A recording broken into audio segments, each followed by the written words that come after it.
Hello, everyone. Good morning, good afternoon. Thanks for joining this LoRaWAN webinar on the LoRaWAN protocol, LoRaWAN Protocol 101. So, basics, introductory talk. So, I am Olivier, the technical committee chair, the LoRaWAN technical committee chair, and I work for Semtech as a technical fellow. So, I am a technical guy, obviously. Before we start, let's review some housekeeping notes. So you may submit your questions at any time during the presentation, and I will answer them at the end during the Q&A part. We record this session, and it will be available on demand along with the slides, so you don't need to take screenshots. If you experience issues, try refreshing Zoom. That can work. And also you can find more resources in the Zoom tool. So let's start. What problem are we solving with LoRaWAN? So we are dealing with IoT, Internet of Things. So this is about connectivity for things and sensors, and also sensors attached to things or machines. So for the connectivity part, we need wireless coverage, wide wireless coverage, using a minimum infrastructure because we want to keep the cost minimum for small things and sensors. So therefore, we need long range.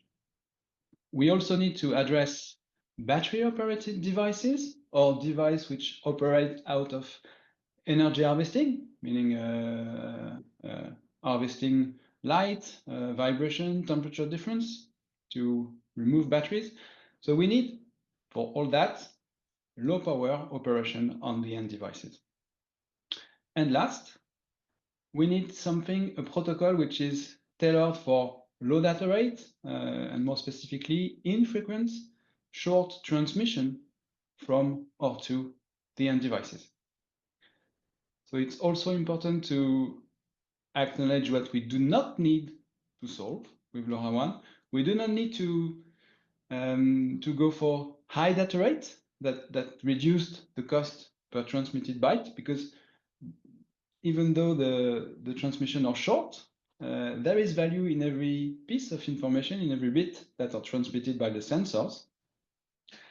Probably the sensors are the one where the value per bit is the highest compared to broadband internet, for instance. We also do not need to solve for capacity because coverage is a hard problem. Wireless coverage is a hard problem that we don't completely solve with LoRaWAN, and that no technology is able to solve anyway. But it's such a hard problem that when you cover a given area, you have plenty of capacity for IoT, for things and sensors. So the problem is getting long range, so low cost coverage, low power, and a protocol optimized for low data rate of the sensors. So that's what we solve with LoRaWAN. This is how we solve it. We solve it as an alliance, as the LoRa Alliance. So we are the LoRa Alliance, and what we are is technically a global open non-profit organization launched 10 years ago. But what we are truly is an innovation ecosystem where partners collaborate on technical standards definition. Then they compete on the market, they make their own business decision, but we collaborate to define standards and interfaces, standard interfaces. So we develop these standards, and that's the main role of the technical committee that I'm chairing. So if you want to do technical things in LoRaWAN, please join the TC or join any task force under the TC. Any member can join the task forces. So the LoRa Alliance is recognized by the ITU as an official international standard. Our LoRaWAN spec has been transposed into an ITU recommendation, an ITU-T recommendation. We also educate the market about the LoRaWAN technology, its latest advancements, and its active deployment. So education is what we are doing right now, today. And last but not least, we develop and maintain a certification program which allows device manufacturers to put the LoRaWAN certified mark on the devices, but more importantly, which ensures interoperability between any LoRaWAN network and any certified device. So again, if you want to contribute to any of this or stay up to date, consider joining the Alliance. Another thing we do as an Alliance is making LoRaWAN accessible, making it really ready to use. So either for end device manufacturers or application or solution makers. So if you're an end device manufacturer, you have access to a LoRaWAN reference stack, which is an open source implementation of the protocol on the end device side. This reference stack is, of course, aligned with the spec and passes the certification program.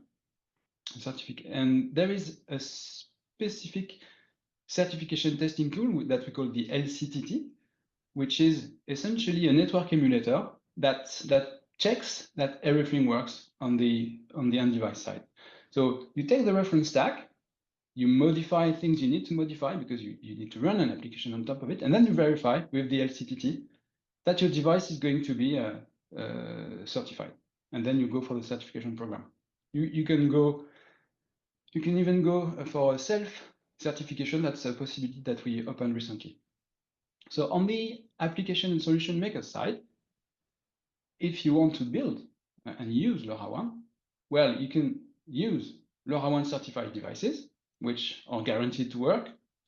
And then you have several network options, public network operators, which are present in most countries in the world, or you can set up your own network, make a private network dedicated to one application or dedicated to a few applications or dedicated to a place. And we have community networks, which is a way of collaborating between people that have small localized private networks, but which are all interconnected together, making a big network. If you don't want to go to the route of buying sensors and buying subscription or getting network yourself, you can go to system integrators up to sensing as a service. SaaS stands for sensing as a service, which is in a way the ultimate integration, because there you pay, you subscribe to data, and you don't even know that there is a sensor, a network, and a protocol between the sensors and the network.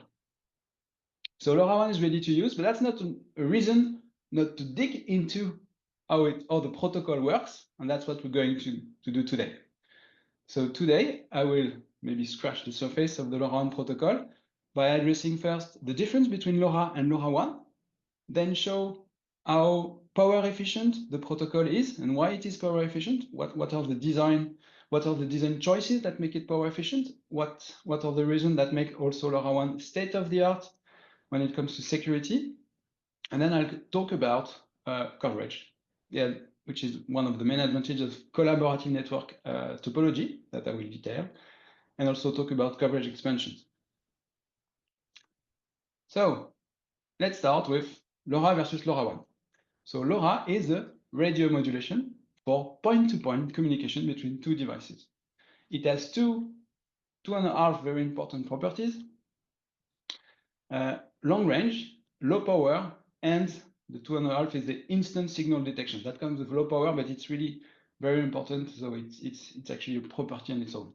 So for the range, the range record today with a small power of 25 milliwatt, 14 dBm, is more than 1,000 kilometers. So that pure range in pure line of sight, that's not very interesting. That's good for records, but what it means practically is that in a rural scenario, you can get up to 15 kilometers range, and in an urban scenario, up to 5 kilometers range. On the low power side, first of all, the transmit power is low. One of the reasons is that LoRa is a constant envelope modulation, meaning the power, the amplitude of the signal is kept constant throughout any transmission. That allows an efficient use of the radio power amplifiers. Typically, the efficiency of a radio power amplifier is around 50%, meaning that 50% of what you want to transmit in what is transmitted as radio waves, the same amount of what is transmitted as radio wave is dissipated in heat in the power amplifier, and this is the dominant part of the power consumption. So having, and if you don't have a constant envelope modulation, the power efficiency goes down maybe sometimes to 10%. So 50% is a good number. Also on the receiver side, the reception complexity is very low. That allows, by the way, to have simple gateways, but that also allows to have very low complexity, therefore low power receivers. So the transmitter is low power, the receiver is low power. Therefore, the bidirectional link is low power.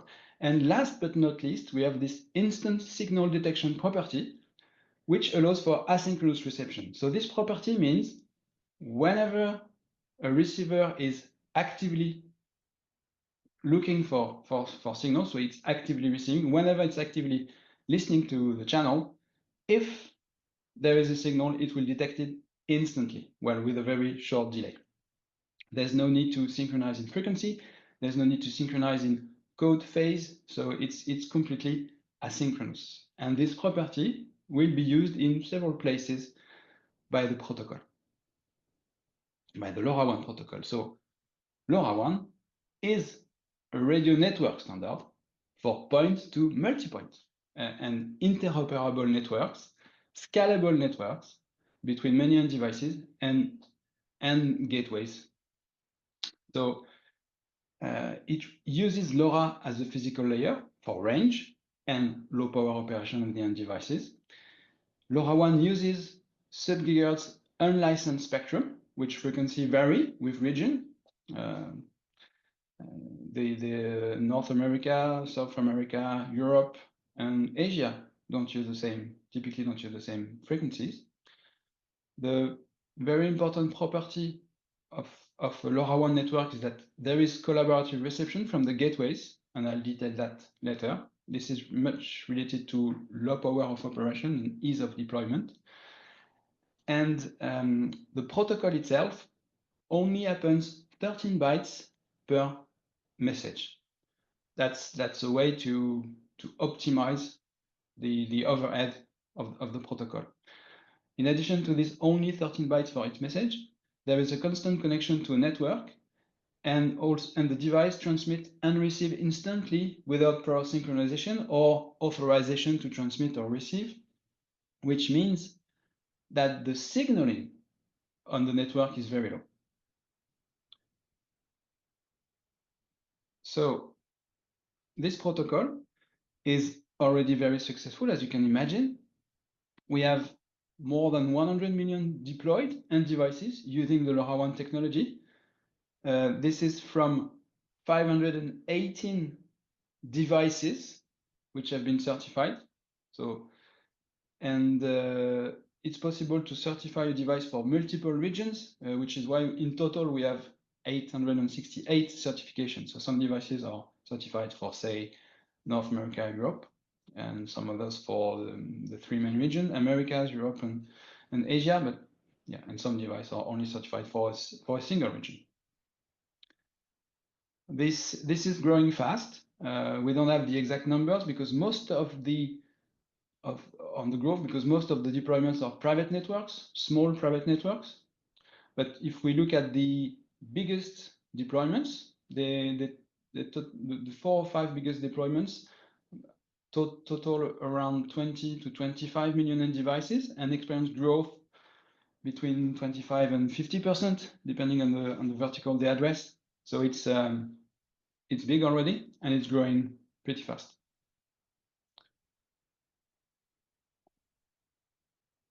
Here is the technical architecture of LoRaWAN.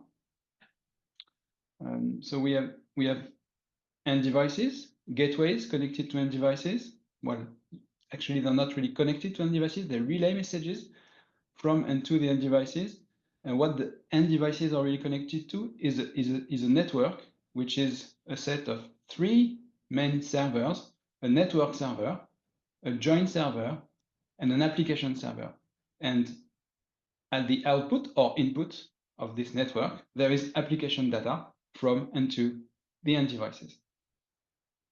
The role of the joint server is to share secrets with each device. We'll see that with the joint procedure, during which the joint server authenticates the device, and the joint server also distributes the session keys. So the joint server is really the root of security, the root of trust in the LoRaWAN network.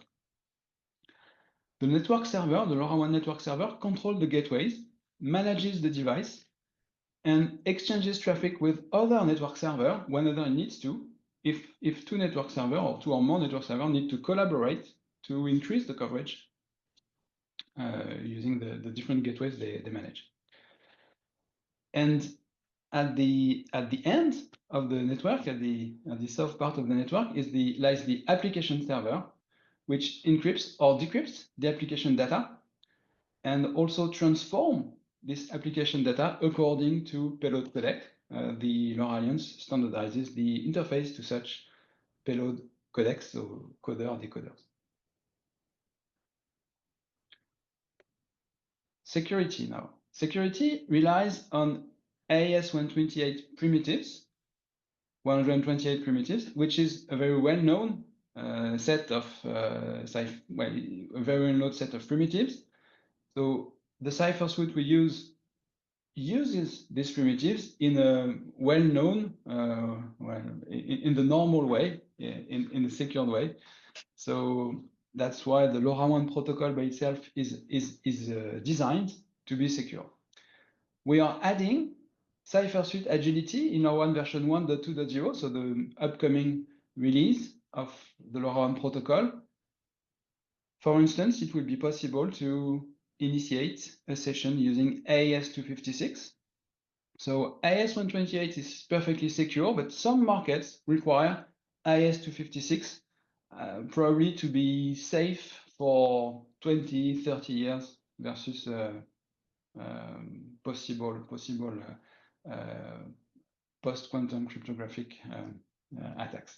But for now and for the years to come, or the tens of years to come, AES-128 is good enough and considered completely secure. But we have some markets that require AES-256. There are also other markets which require different primitives than AES-128 or 256.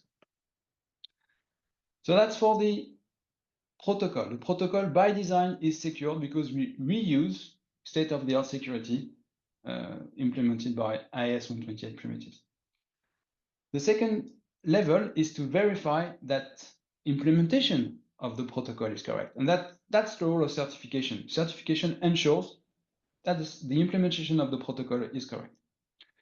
And then the last stage is to make good deployment, to deploy with care for security. And for that, we recommend, of course, we cannot check everything that the network operators or the users do, but we do recommendation for secure deployments. And if people follow this recommendation, their deployments will be perfectly secure.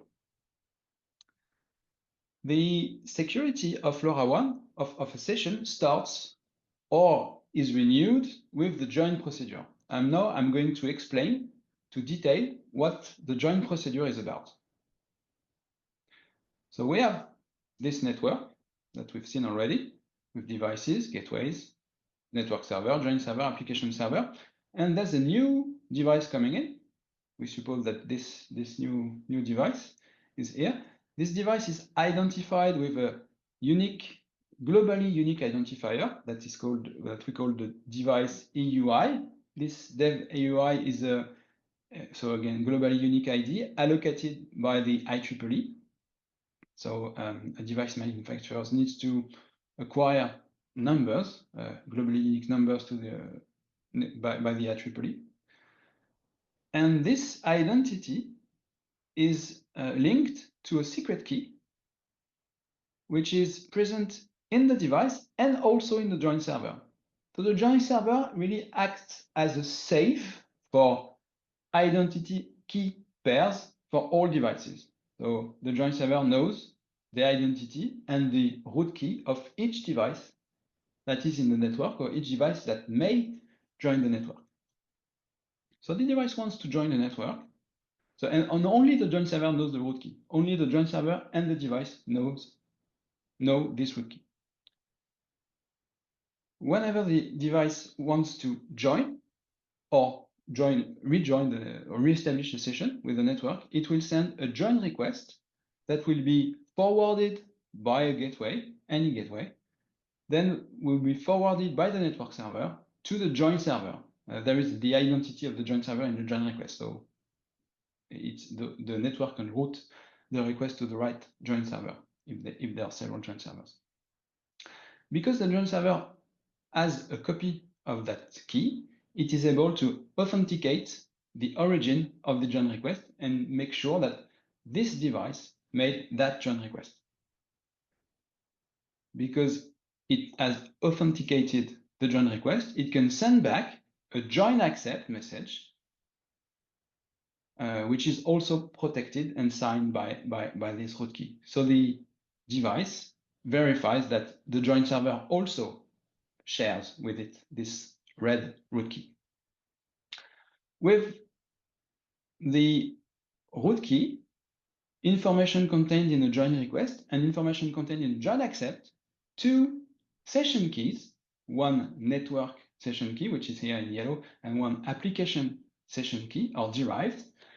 Key derivation is a one-way process. If you know that key, you cannot go back to the root key and you cannot go to the other session keys. So there is complete isolation going up or going on the sides. So that's a way. It's a way to keep things secure, because once the session is established, only these session keys are used. The join server provides the network session key to the network server and the application session key to the application server. This application session key will be used for end-to-end payload encryption, because the end device, only the end device and the application server use and know that key. And the network server will use the key for protecting the good operation of the network. So making sure that the origin of frames is that the frames are legitimate, that they come from end device on the network, verify that the frames have not been modified. So this is integrity protection, and verify that the frames are have not been replayed. This is protection against replay. How is this working on a frame level, frame by frame level? So in yellow is the protocol overhead that is added to each frame, and in green is the payload. The applicative payload is always encrypted using this application session key. So that part is encrypted using the green key. The message integrity check, or MIC, which is at the end of every LoRaWAN frame, is computed with the network session key. So it can be computed and by the network server, verified by the end device, or computed by the end device and verified by the network server. And it proves the origin of the frame, because only the owner of the key can compute the message, the MIC. It protects the integrity of the message, because if any bit or byte in this part of the message changes, the MIC would change. So you can only verify the MIC if nothing has changed, and you can only compute the MIC if you know the key. It also protects against replay thanks to a 2-byte frame counter. And the 2-byte frame counter is included in the MIC computation. Two more fields of the protocol overhead of the protocol signaling part is present in each frame. So one 4-byte field which tells the address of the device. This address identifies the device on this network, and the address includes as a header the network ID. So it's a network ID and device address on that network, having a network ID, and this part is not encrypted. So any gateway, any network that receives a frame, if the network ID field is not a match with that network, it can still try to forward or sell that message to another network server that will be interested by this message. So this is the basics of roaming. You get a message from the address, which is in the message, you know its destination, therefore you can forward it to the right place. There are also 3 bytes of link control, which give the type of frame, also the type of traffic, the type of payload, and some bits that are there to check link quality regularly, and also to manage the acknowledgements, and also some traffic control. For instance, there's a bit which means there is pending traffic for you, dear end device, please open reception window so that I can send you that traffic.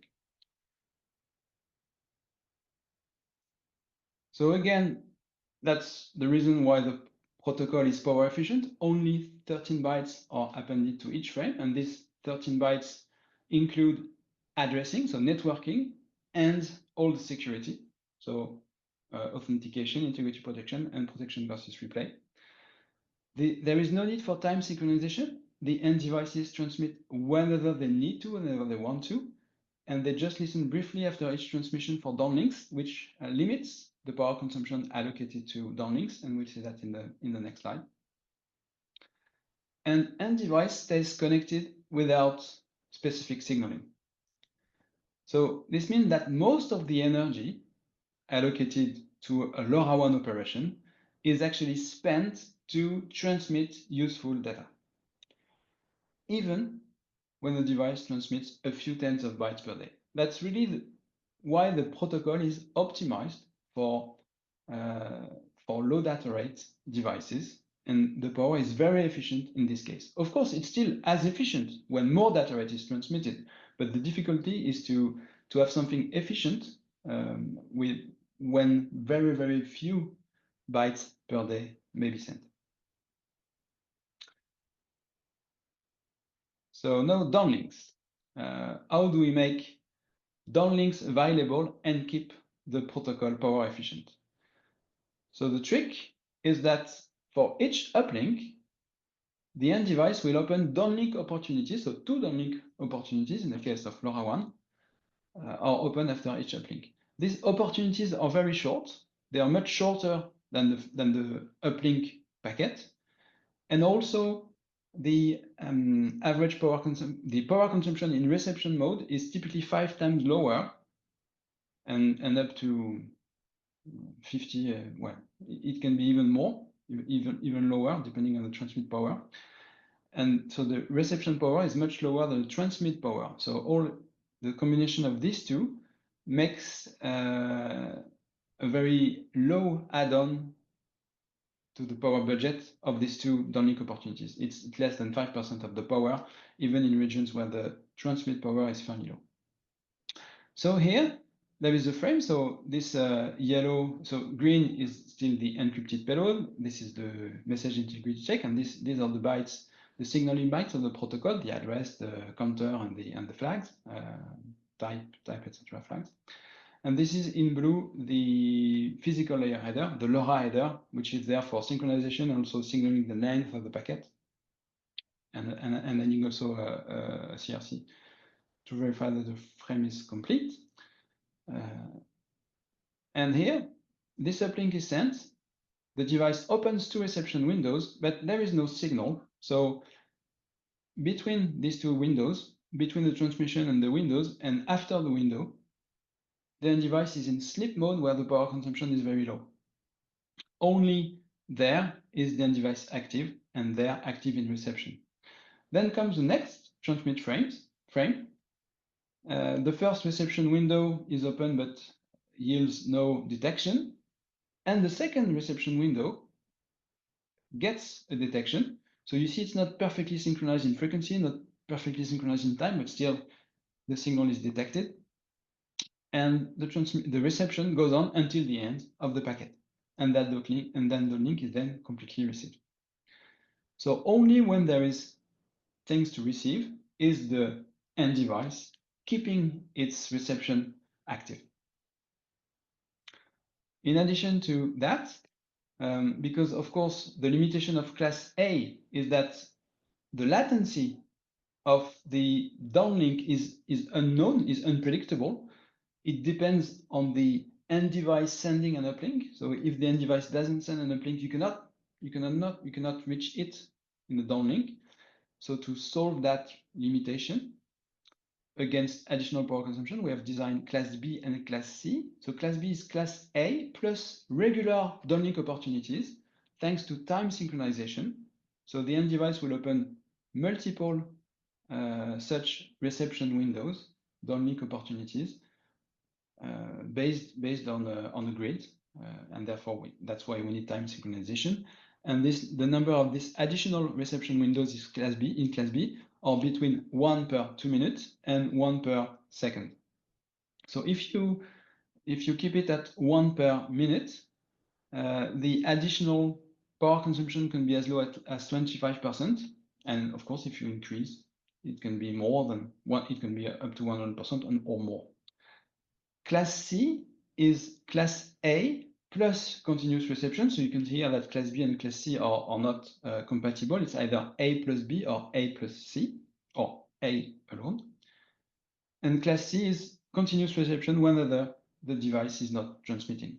So that's reserved for mains power end devices, or it can be activated for a brief period of time, temporary activation, for instance, to do a firmware upgrade over the air. So devices can be in a multicast group that will transport the firmware update, and the network will tell them to turn on for 1 hour, half an hour, whatever time is required for the FLOTA packets to be received. So now I'm going to talk about the collaborative network topology of LoRaWAN, and the main advantage is better coverage. So first, on the left is not a LoRaWAN topology, is a traditional, I would say, cellular network topology. Cellular like in cell phones, 2G, 3G, 4G, etc., 5G. And in a cellular network topology, base station do not share resources with their neighbors. So cells are defined, and if that cell is using frequency resources, for instance, second set of frequencies, F2, its adjacent, its neighbors, the adjacent cells will not use the same resources to avoid interference. The situation is a little bit the same with Wi-Fi networks. For instance, at 2.4 gigahertz, Wi-Fi 2.4 only has 3 non-overlapping channels, and typically you would pick up a different channel than your neighbors, because you probably know that Wi-Fi better coexist when different resources are allocated to different networks. So that's not cellular because it's not planned as a cellular network, but resources are kept distinct. In a collaborative network, it's the almost complete opposite when it comes to resource sharing, because every gateway is trying to receive packets on all available channels, on all channels defined in the network. So this has multiple advantages. The first one is better coverage, thanks to diversity. We call it macro diversity, because you have more chances of being in reach of a gateway if all the gateways may be listening to you, of course. And it's important because in IoT, devices cannot move. Even if they are mobile, they don't choose their location. When we are on the phone, we can decide to move a little bit to have better coverage, but that's not an option for a water meter, for instance. The connectivity needs to be good where the meter is. So that's good for coverage. That's also good for interference. And we are using license exempt band, meaning that we share the spectrum with other users. So our signal is perceived to the others as interference, and signals from other technologies are also perceived by LoRaWAN networks as interference. So diversity in the resources, so in the channels, in the frequency channels, is also good to better mitigate the interference. And it's also good to be a better neighbor to the other network technologies. Also, because the coverage is better, so hard to reach nodes are better served, but also nodes which are well served are even better served thanks to redundancy. They can be, if a node is outdoors, it will typically be received by multiple gateways. Therefore, that node, which is in good condition, can increase its data rate, therefore reduce the time spent to send packets, which reduces the power consumption, because again, most of the power consumption is allocated to transmit data. So if the transmission is faster, the power consumption is lower. The other advantage of having such a collaborative network is there is no association to a particular gateway. So here is on the protocol side, the end device is not attached to a gateway. It's connected to the entire set of gateways, and even the gateways which is very far from. Any gateway from the network will relay the frames of the device. The device is always connected, and that saves a lot of power because there's no signaling associated to keeping up to date with a particular gateway, negotiating a change of cell. So this does not happen because a device is not connected to a particular gateway.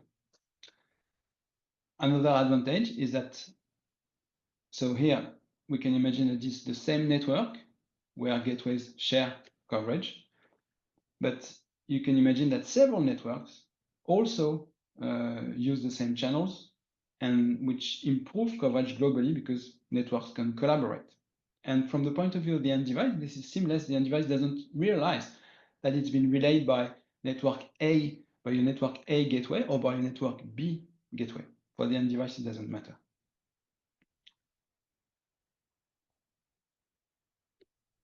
Coverage again, because this is a very difficult problem of IoT. So in LoRaWAN, there are multiple levers to optimize coverage. And it's very important that the network server, because that's the role of the network server, uses well these levers. And the levers are called adaptive data rates. So these are commands to change the data rates and transmit power and repetition order of transmission. Repetition order is the way LoRaWAN uses to get frequency diversity. So having different channel realization because the frequency changes. Macro diversity is also a lever in LoRaWAN, thanks to the gateway listening to same channels. And last, acknowledgements is also a way to make sure that the frame has been received correctly. By the way, this is the only way to make sure that the frame has been received correctly. Acknowledgements, feedback is the only way to be sure someone received your message.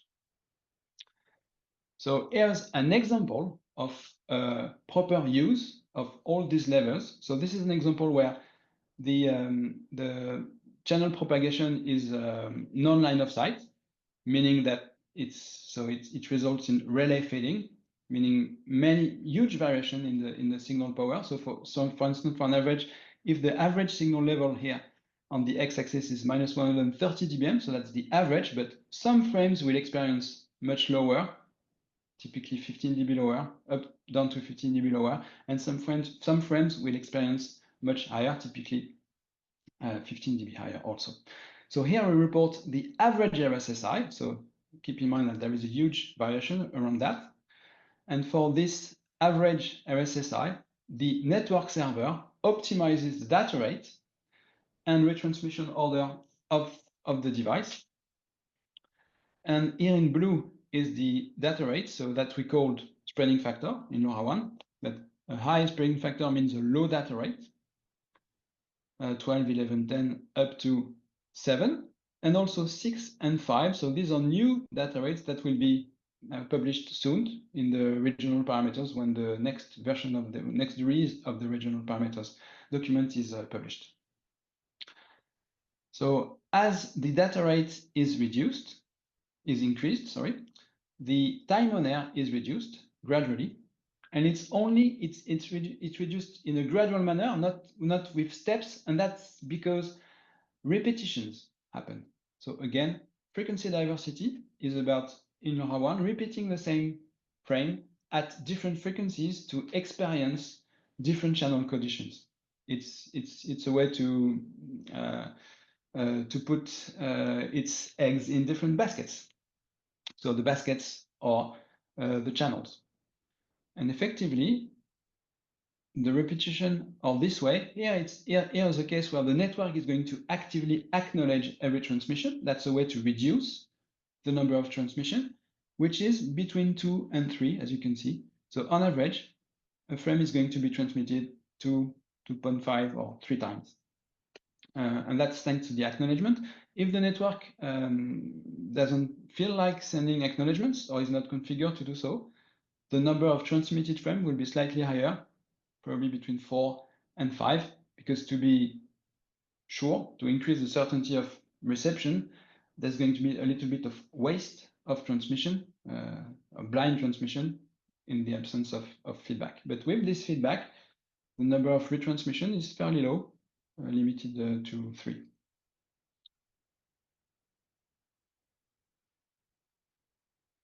So yes, next thing. So this was coverage optimization with the baseline of LoRaWAN, but we also have expansion of coverage thanks to 2 things, satellites and low power relay.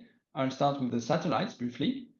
So we have support for LEO, low Earth orbit satellites, so satellites which are only 500 to 800 kilometers high, and geostationary satellites which are much higher, 36,000 kilometers high or distant from the ground.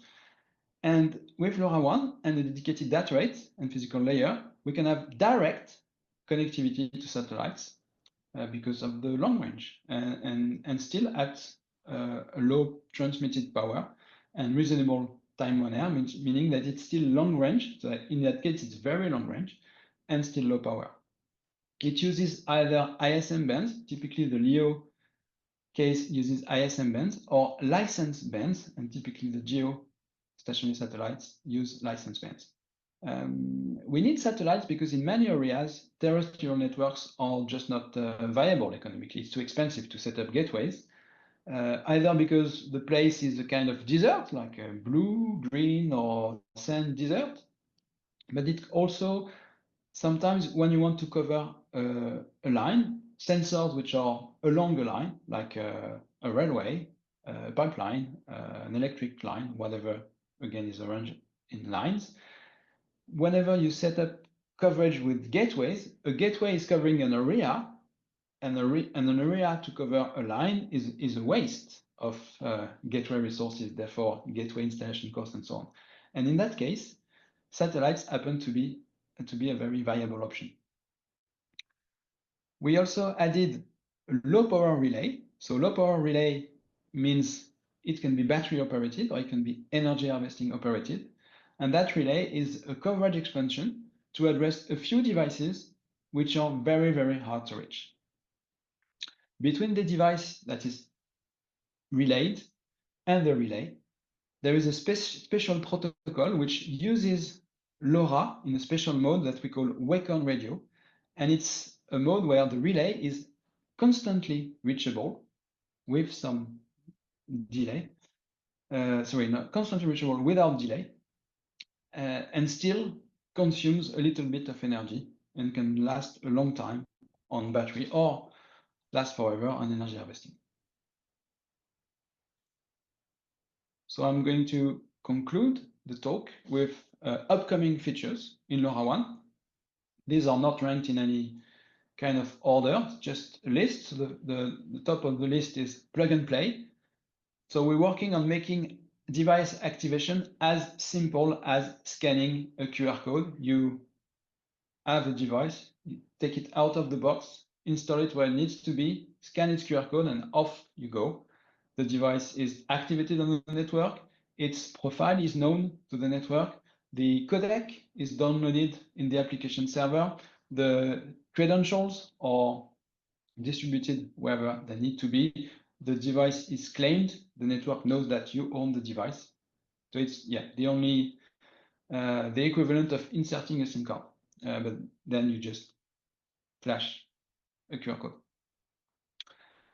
We work also on standard network server to gateway interface. So we have interfaces, obviously, because the network exists with many gateways and 100 million devices. So there is an interface, it's just not standard yet, so we're making it standard, so it's easier to install and scale.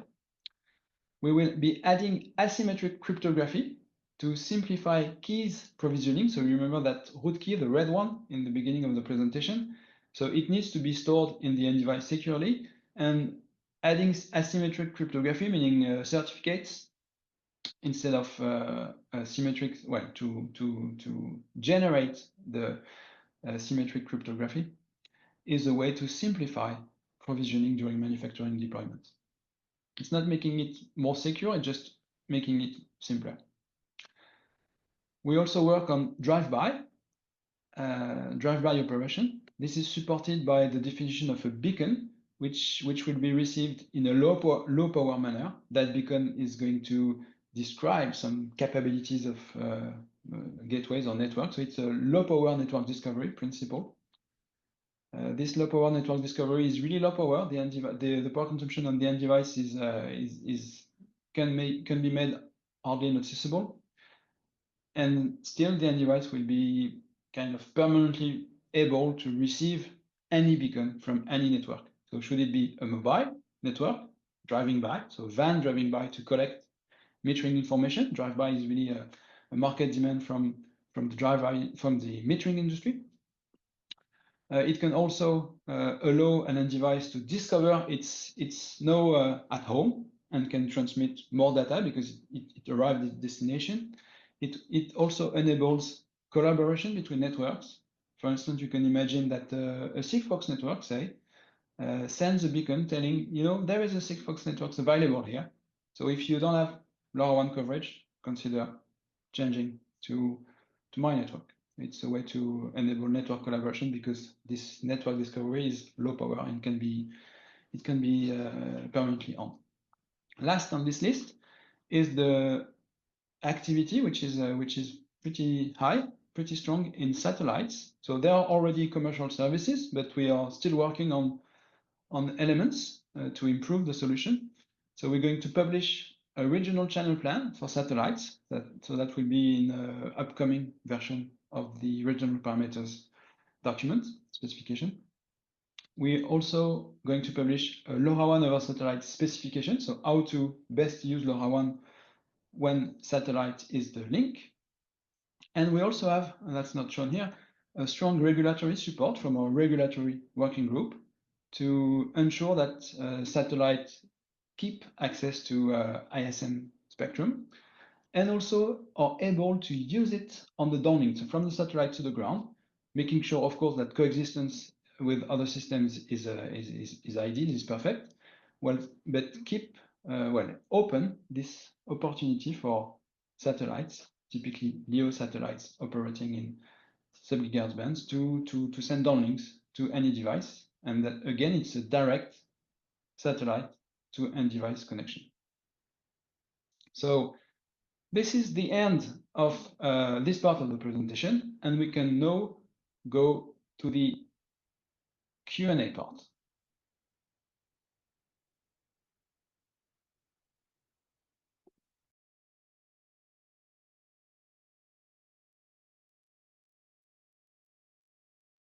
Yeah, so there are already many questions. Thanks for asking the questions, and thanks for staying until now.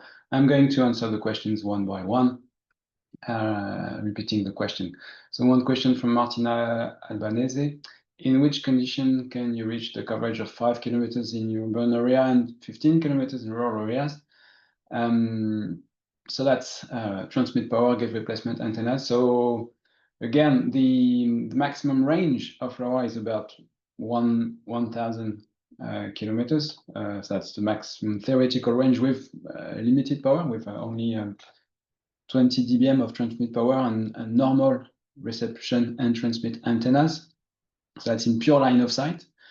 So that's why with outdoor transmission and outdoor reception, we can get 15 kilometers in rural areas with normal power. So even as low as 20 dBm, sorry, 14 dBm in Europe, and normal antennas. So, and in urban areas, to get 5 kilometers, you do need to be not line of sight, but you need to be outdoor. Of course, when the devices are deep indoor, it's not 5 kilometers anymore. It's smaller, and it just depends how deep you go. So, second question from Varnit Gupta: why only 13 bytes? So really, that's a design goal, to have as little bytes as few bytes as possible to optimize the throughput, to optimize the useful data that's going to be sent in each frame. These 13 bytes are added to every frame, so they are limiting the data rate. They are taking energy for being transmitted, so the fewer we have, the better. Next question from Pavitra Sahu: what should be the ideal wait time for the join accept acknowledgement, so that reception by the end device? And then Pavitra describes an issue that they see in their deployment. So the answer is the time difference between the join request and the join accept is fixed.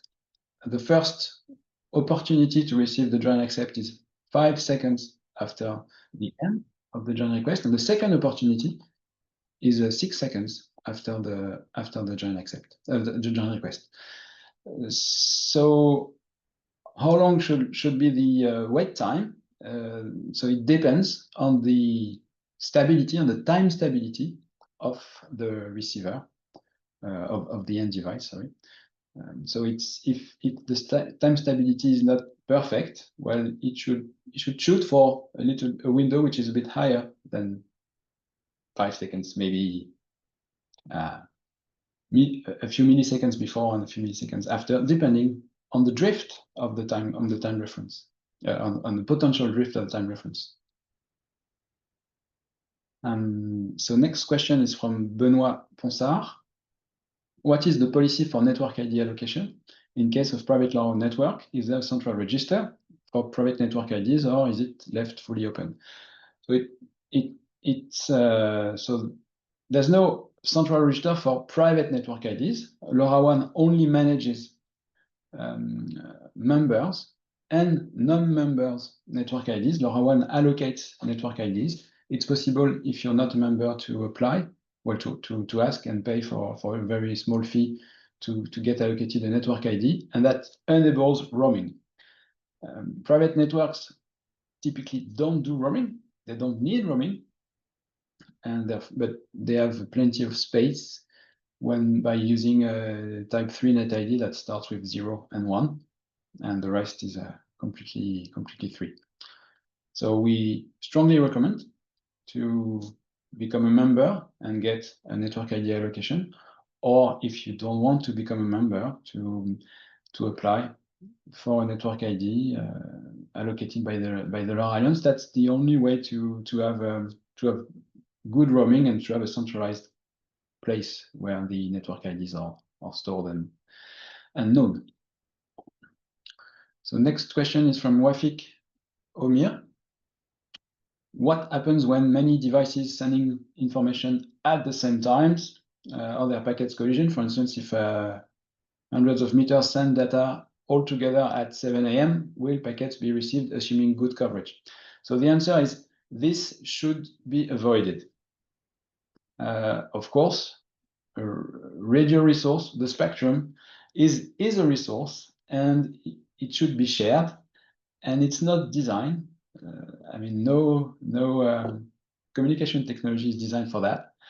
It's not designed for synchronized events like that. So in the specification, in the recommendation, and we've made that very clear in our technical recommendation number 7. I encourage you to read that technical recommendation, TR07.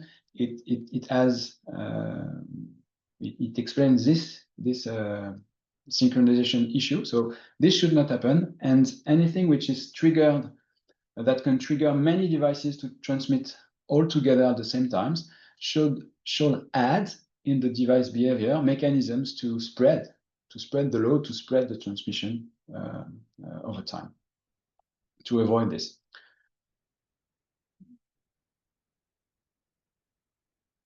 So Lucas Arjona asked whether it's possible to dynamically change the class of an end device. Yes, that's completely possible. That's how it should be done. And a device can be class A only, or class A and class B at the same time. So class A always happens in addition to class B. When the device is turns on class B, it signals to the network that class B is turned on. So the network knows that that the device opens reception windows, reception opportunities. And the same goes for class C. It's dynamic. In the current version of the spec, the signaling of the class C is done at the application level. Typically, end devices stay in class C forever if they are powered, or for a short period of time in case of firmware upgrade, for instance. So next question from Lucas again. With 2 gateways, do we need to configure into 2 different subbands or set in the same subband to reach more devices? So typically, the gateways are installed to provide coverage. The one difficult thing in wireless is coverage. So when you have 2 gateways, most likely it's because that you need to have these gateways in 2 different places to provide more coverage, to complete the coverage. Then it's a much better idea to use the same bands, the same channels, so as to have frequency diversity, spatial diversity, because one gateway can replace the other. There are more chances that 2 gateways receive a frame when they listen to the same frequency, of course. So it's better to do that. If so, that's the way to reach more devices. Next question from Andrew To. Does LoRaWAN use AL FEC? If so, or if not, can a third-party AL FEC be added to the sensor gateway to help with interference? So I must confess that I don't know exactly what is AL FEC. FEC, I know that's forward error correction. The content of the payload is free, so of course third party and applications can add forward error correction. There's already forward error correction at the physical layer, but such forward error correction can be added at the application layer. That's one way to help with interference. Another way to help in situation where there is a lot of interference is to request acknowledgements from the network. That's another way.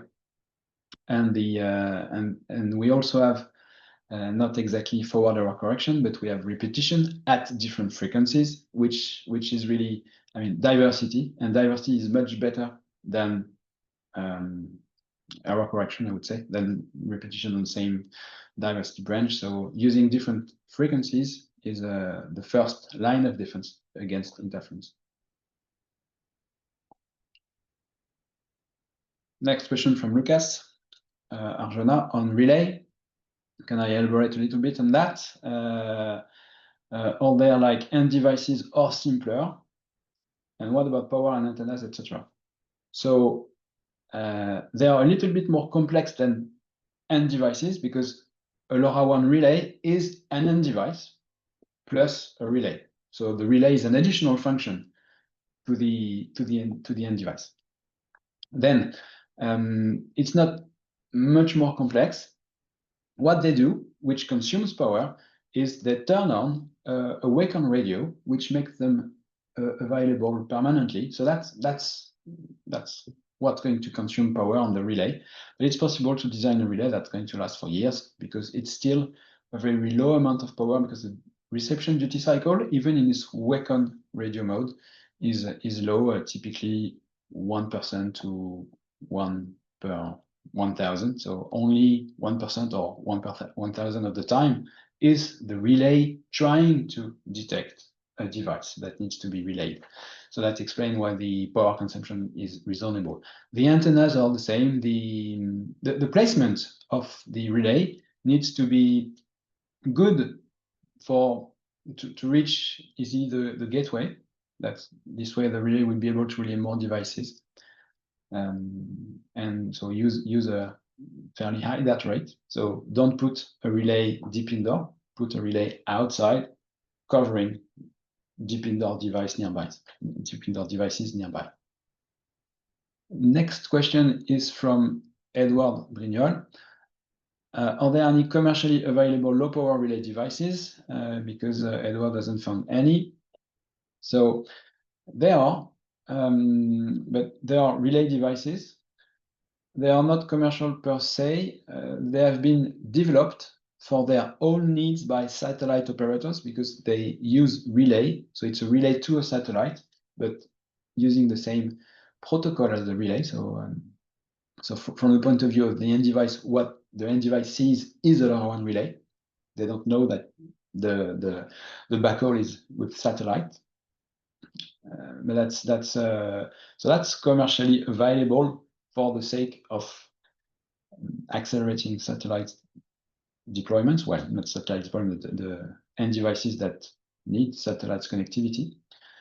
Also, the Semtech has a reference design of a relay with a stack, and yeah, so it's and that stack is certified, so it's not difficult to design a relay.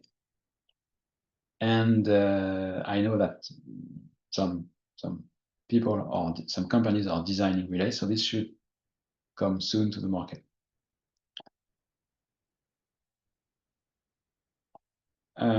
Next question from Jawar Jemai. Sorry for maybe spelling badly your name. How is the joint procedure going to work in case of a LoRaWAN mesh network? So today we don't have a mesh option in LoRaWAN, so the answer is simple. That's not planned. If you're talking about the relay, so it's a single hop mesh, it's possible to join over the relay, and it's all the downlinks that are relayed by the relay happen at a different delay, which is later, typically 20 seconds, and that's a way for the relay to forward the uplink, including the join request, and to receive the downlink, including the join accept, and then that join accept is forwarded on the third reception window that the end device opens once after sending the join request. So the end device, if it joins under a relay, will send the join request, wait for 20 seconds for the join accept, and that join accept will be forwarded through or by the relay.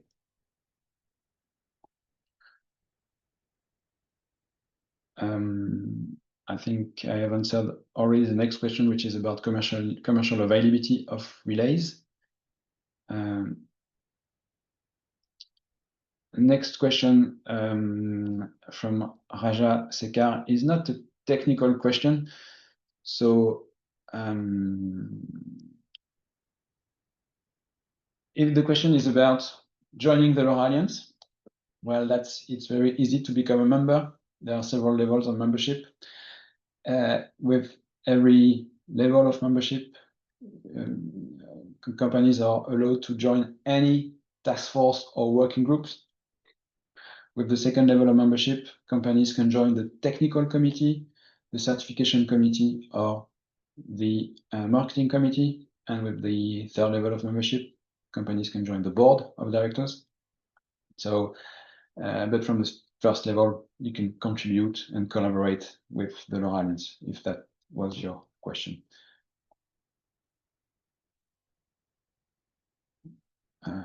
So next question from Henry P. Do you need Earth radio station when connecting via satellite? So the satellites need to send their data back to the ground, obviously, and for that they need ground stations. Typically, this happens continuously in case of geo satellites, and this happens with some delay with LEO satellites, depending on how many ground stations are allocated to the service. So yeah, there are radio stations, but not to the end, not for the end device, but for the satellites operation themselves. So the next question is from Jani Mahesh. And it's about machine learning or AI to improve ADR, including optimization of the transmission power. So and the question, the Jani is asking for suggestions. So that's a good question. And adaptive data rate is typically managed by the network in most situations, specifically when the devices are static, because in that situation, the network server knows better. It receives all the uplinks from all the gateways. So, and there are more uplinks than downlinks, so it has much more information than the end device. However, when the end device is mobile or nomadic, there are many situations where the end device knows better than the network. In that situation, the adaptive data rate algorithms and the algorithms and the adaptive data rate procedure that we have defined in LoRaWAN may be a bit slow. So my suggestion is I would use first AI, machine learning, to detect situations where ADR needs to be end device controlled versus network controlled.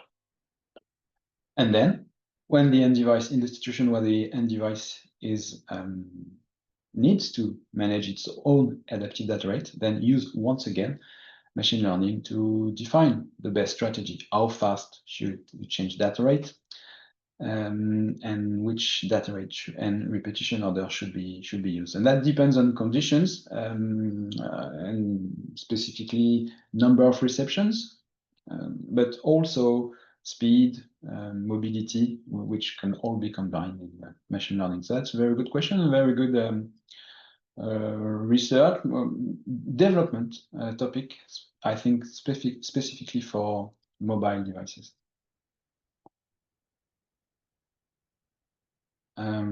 What are the constraints? Next question is from Tomislav Falak. What are the constraints to reach satellites at about 5,000 kilometers if the maximum range of LoRa is 1,000 kilometers? So it happens that the LEO satellites are not as high as 1,000 kilometers. They are a little bit below. And also they have better antennas. They have somehow directional antennas. And in addition to that, the antennas on the end device side point to the sky. They not point to the satellite itself, but they point to the sky, which also increases the link budget. So that's why we are not trying to reach 5,000 kilometers.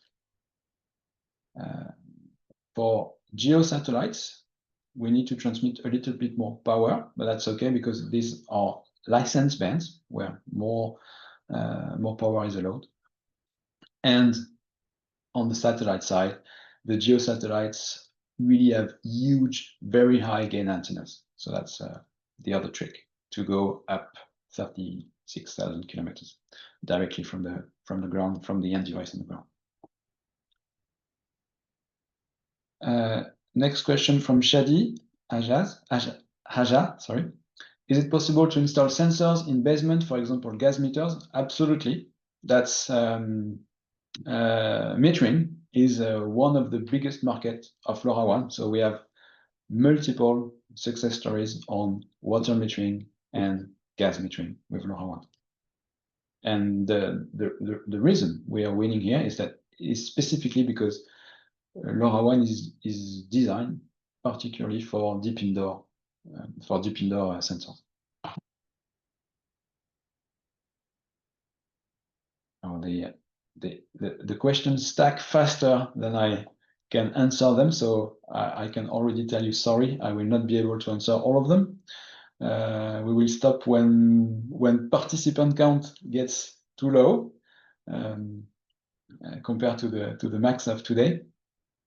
But I'm going to answer as much as I can in this limited time. So next question from Jedidia Patterson. How we see the join process happening with the QR code without exposing the app key? So the QR code doesn't contain the app key. It doesn't. You can, by scanning the QR code, you don't expose the app key. The app key is only known to the join server and the end device, and the QR code is helping in provisioning the end device on the network server. It will tell the network server which profile, which region, which software version that the end device can use, also which probably what is its joint server, but there's no exposition of the app key. The QR code is there so that the network server knows about the end device when it joins, but it doesn't know the secret, the app key of the end device.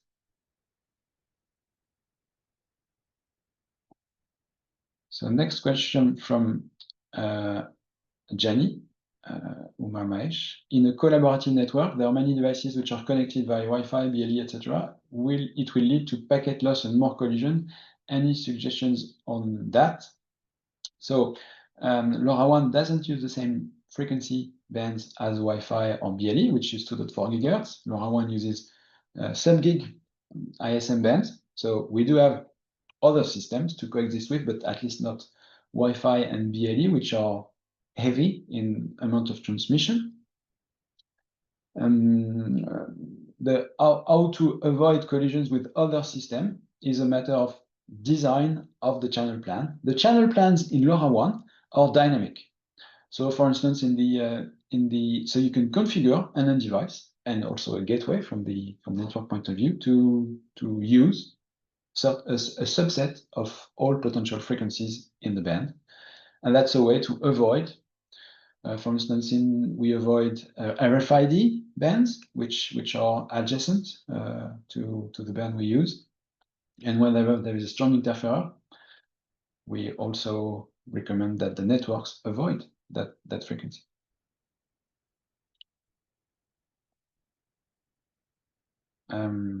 Next question is from Varnit Gupta. How to make IoT project from LoRaWAN? So that's a very vast question. It's a very good question, but a vast question. So I really don't know where you should start, but there are let me take one side of the question. I recommend that you start not by looking at LoRaWAN, but by looking at the project itself, at the application. That's really what matters most, is what the application needs. And then from the needs, select the right sensors. Of course, don't measure for the sake of measuring data. Data needs to be used by the application. So it starts from the application. We have many examples where the application is part of the innovation, and it needs to be focused on the application.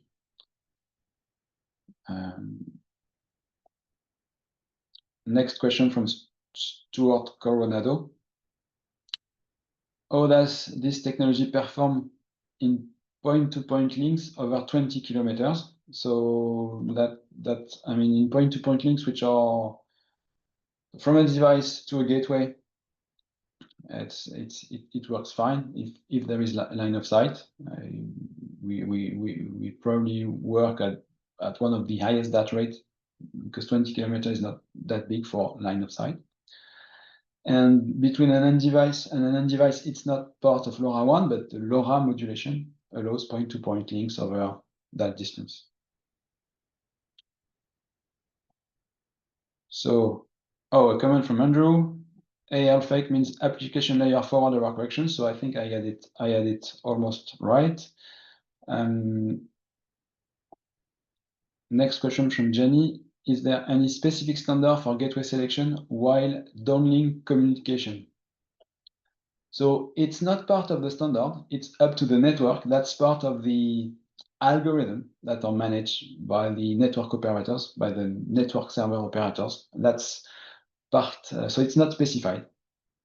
There are many constraints several constraints on the gateway. You need the best gateway, but you also need a gateway which is allowed to transmit. The gateways, like the end devices, or sometimes duty cycle limited, transmit duty cycle limited. So maybe you want to transmit a gateway that has margin on its transmit duty cycle. Sometimes it's a constraint. Maybe you want the gateway with the best budget link. That's also and you also have a choice of RX1, so the first downlink opportunity, or RX2, which is second downlink opportunity. And all these downlink strategy, downlink algorithms, they are part of the differentiation that the network server provider bring. So I'm going to answer a few more. Again, I don't answer as fast as you ask questions, which is good. Thanks again for asking the questions. So question from Paolo Giorgio. With reference to the LDR mechanism you have mentioned before, why might it be necessary to modify parameters such as LDR ACK limit and LDR ACK delay? So the reason is these two parameters really set the speed at which data rates are automatically changed by the end device in absence of response from the network. So of course, this speed, the optimum speed to change data rate, and its speed expressed in number of uplinks without responses, this speed depends on the situation. So that's why, depending on the situation, if the device talks once a day or 20 times a day, of course, these parameters need to be slightly different to adjust to the conditions.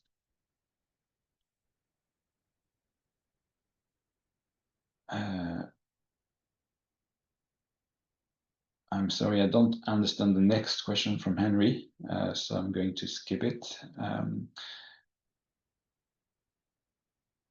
So the next question is from Haytham Shalabi. Is there a way the regulation will change regarding duty cycle restriction in Europe? So it's, I don't think this will change, because it's been there for forever, as far as I can tell. And it's the way all systems coexist. So changing the rules of coexistence is not, it's probably not a good idea. So there are maybe the value themselves, the duty cycle values may evolve. The rules and regulation evolves. For instance, recently we have with others we have managed to add the option to send downlinks from satellites to the ground in sub-gigahertz band in Europe, in CPT region countries, and this was not allowed before, or maybe it was unclear, but this was not clearly allowed. No, it's clearly allowed that it's possible to. So regulation does change. We try to have as much spectrum as possible. That's part of the work. We have a specific group, a working group that's doing that within the LoRa Alliance. So if you need to lobby, if you need to know, or if you need to protect against changes of regulation, and that's the place to be. We have sometimes we have good successes in influencing sometimes the regulation.